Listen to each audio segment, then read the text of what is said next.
मैं अतुल कुमार सिंह, सरदार सिंह कॉन्वेंट और कॉलेज महमूदाबाद सीतापुर।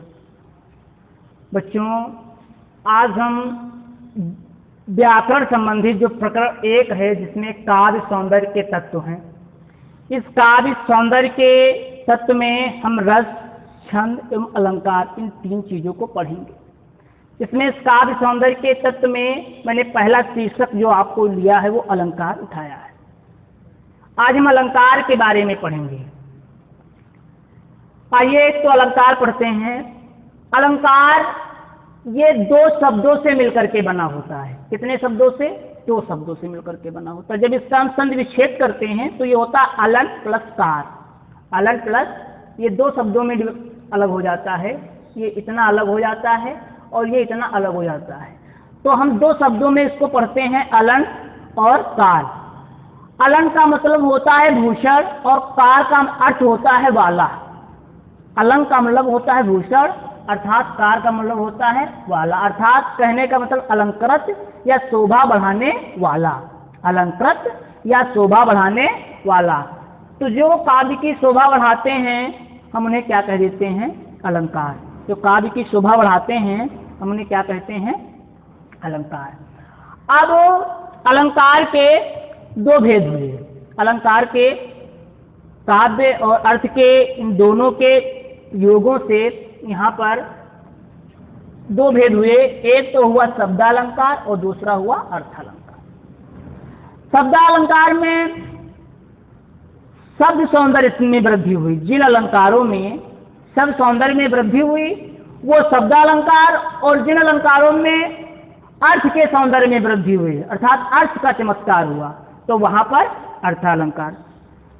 काव्य में अर्थात फिर मान लीजिए जिसमें शब्द सौंदर्य की वृद्धि हुई तो ये शब्दालंकार हो गया। और इसमें काव्य में निहित अर्थ, काव्य में निहित अर्थ अर्थात सौंदर्य में वृद्धि को करने वाले अलंकार जो हुए वो अर्थालंकार हुए।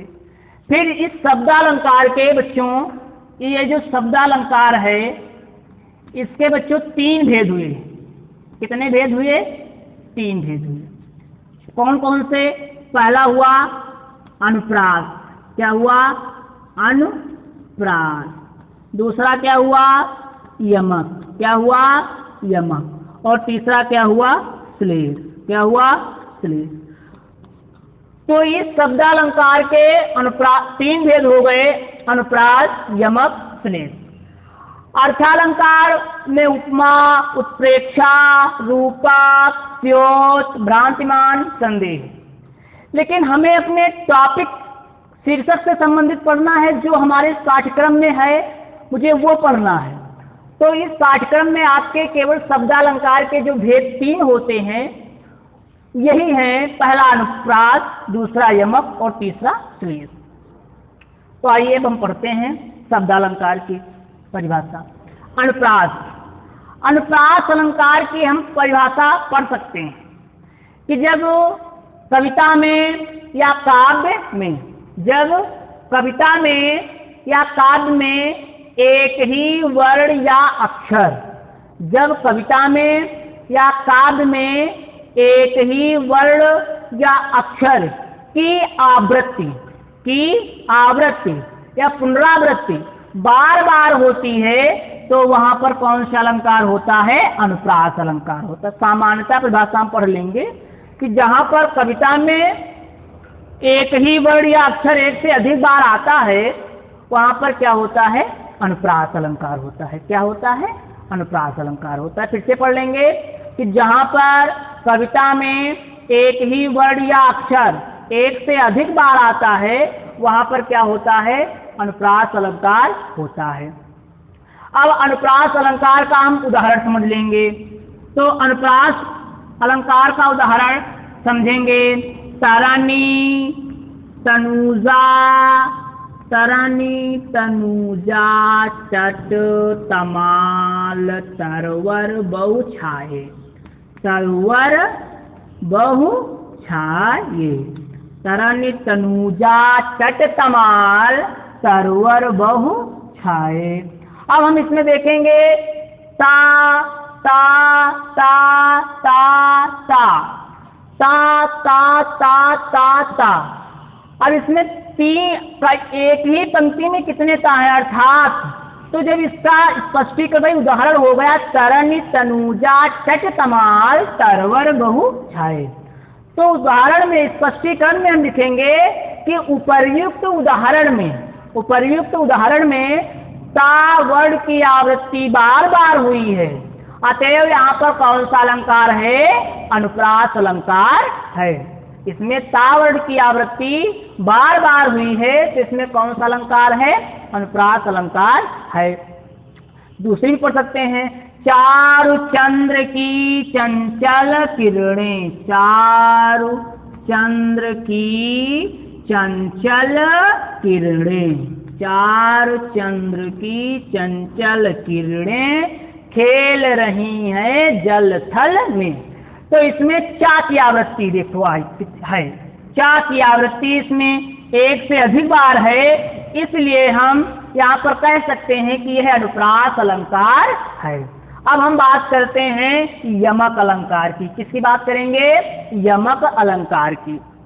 आइए बच्चों यमक अलंकार पढ़ते हैं।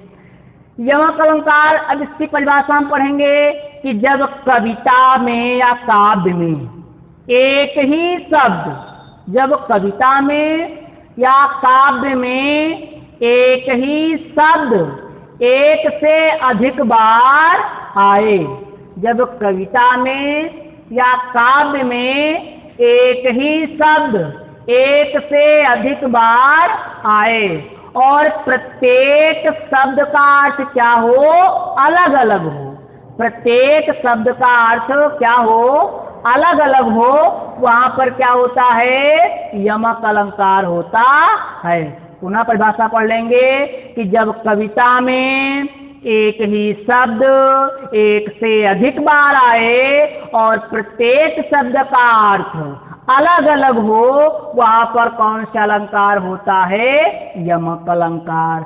अब देख लेते हैं हम इसको कि कनक कनक ते सौ गुनी, कनक कनक ते सौ गुनी मादकता अधिकाय, कनक कनक ते सौ गुनी मादकता अधिकाय, मादकता अधिकाय।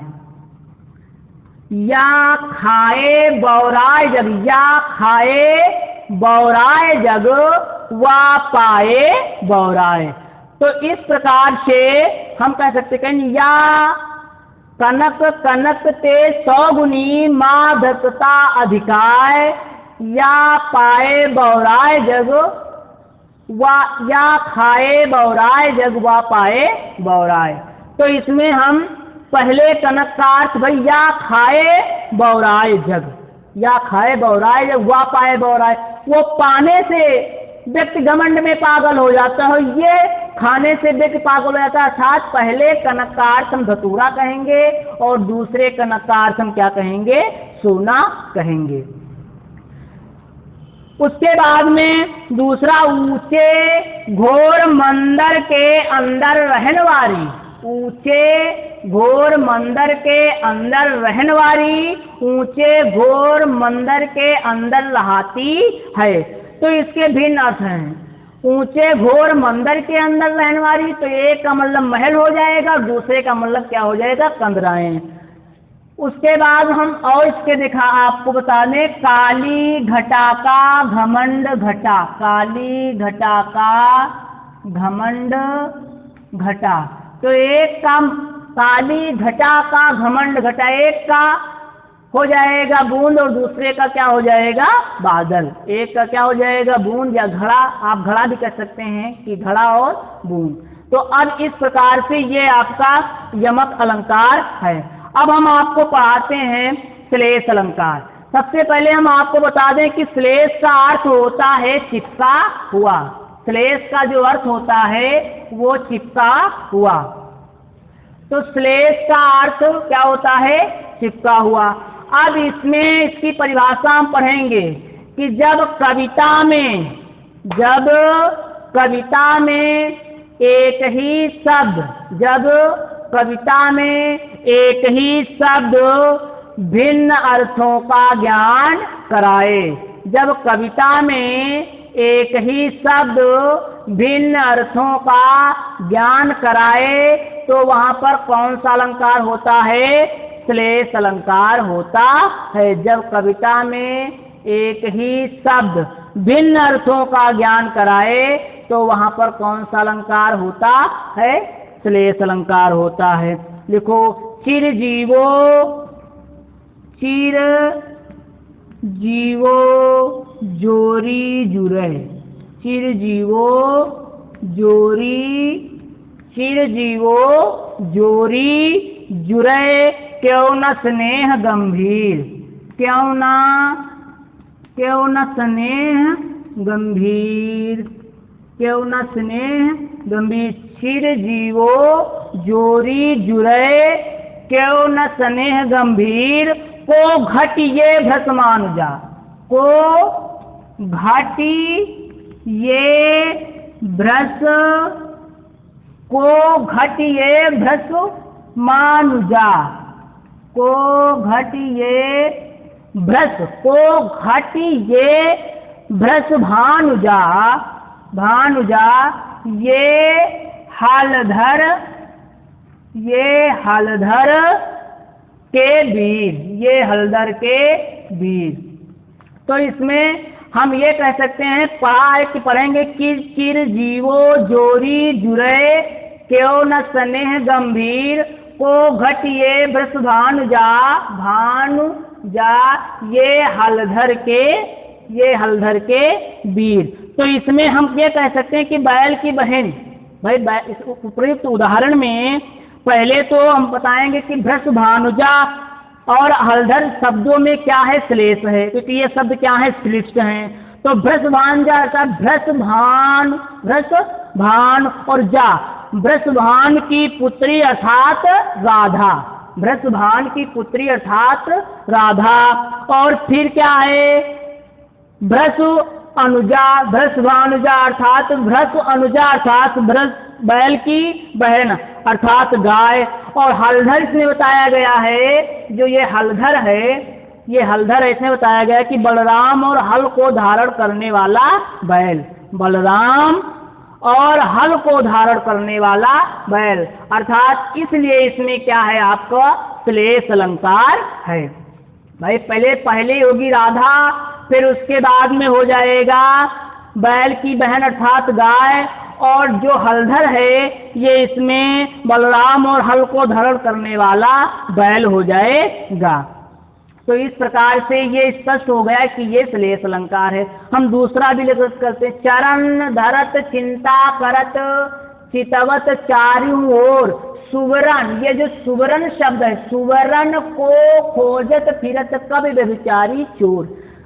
तो सुवरण ये व्यभिचारी जो है, फिर से पढ़ देंगे हम, चरण धरत चिंता करत चितवत चारों ओर, सुवर्ण को खोजत फिरत कब व्यभिचारी चोर।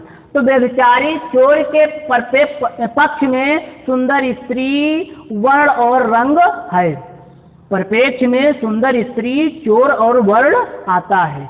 तो ये व्यभिचारी के परिपेक्ष में क्या है कि सुंदर स्त्री है, चोर है और वर्ण आता है। फिर इसी प्रकार से है, रहीमन पानी राखिए बिन पानी सब सून, पानी गए न उबरे मोती मानुष चून, चून के परिपेक्ष में आता है इसमें। तो इसमें भी जो पानी शब्द है वो क्या है? श्लिष्ट है। तो इस प्रकार से मैंने आपको अनुप्रास, यमक और श्लेष ये तीन अलंकार जो कक्षा 9 में आपको पढ़ने को मिलेंगे, यही तीन अलंकार इस टॉपिक में हैं और मैंने आपको तीनों अलंकार पढ़ा दिया है। इसका जो लेखन है, लेखन सामग्री है, वो हम आप सभी लोगों को व्हाट्सएप के माध्यम से भेज देंगे और आपको इस प्रकार से पढ़ना है। तब तक आप सभी लोग अपनी किताब में पढ़ सकते हैं और वहाँ पर ये प्रकरण काव्य सौंदर्य के तत्व में आपको मिल जाएगा। धन्यवाद।